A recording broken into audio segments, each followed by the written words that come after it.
top of that, the great self-sacrifice when you see someone come to him when his father died. Imagine when your father's died and someone comes up to you from Syria. He sees you. He says, what's your name? He says, Hussein.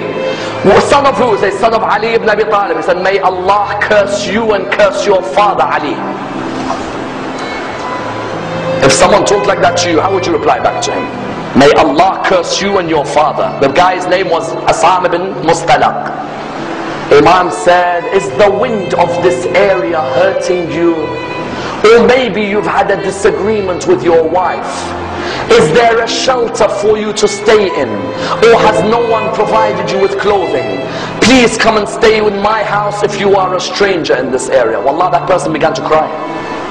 He said, Aba Abdullah, I cursed your father in front of you, and this is the way you reply back to me by making your house available for you?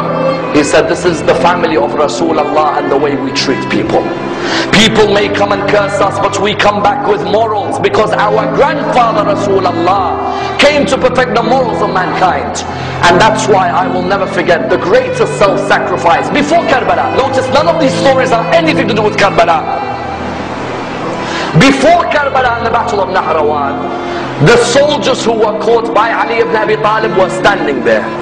One of the soldiers, you all know him very well. He was fighting Ali ibn Abi Talib on that day. He had some rope around his hands. It wasn't too tight, but it was around the hands. Imam al-Hussein was walking past. He saw that soldier. And the soldier looked at him and said, Hussein, I beg you, please remove this rope from around my hand, because the rope is causing nervousness in me. Remove it. And I'm asking you.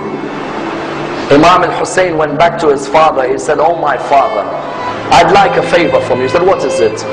He said, this person over there, do you see him? He said, yes, I see him. He said, he says to me, the rope is tight around his hand, even though you will never put a tight rope, but it seems to have been hurting him.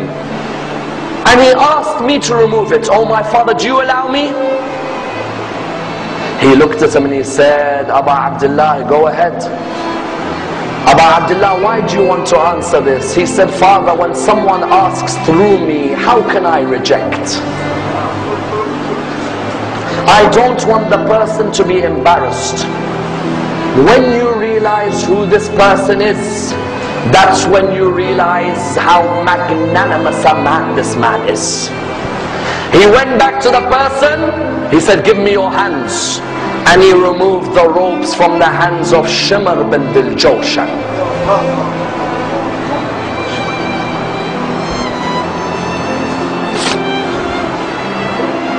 Tell me, which mercy did he show to you when he sat on your chest on the afternoon in Karbala?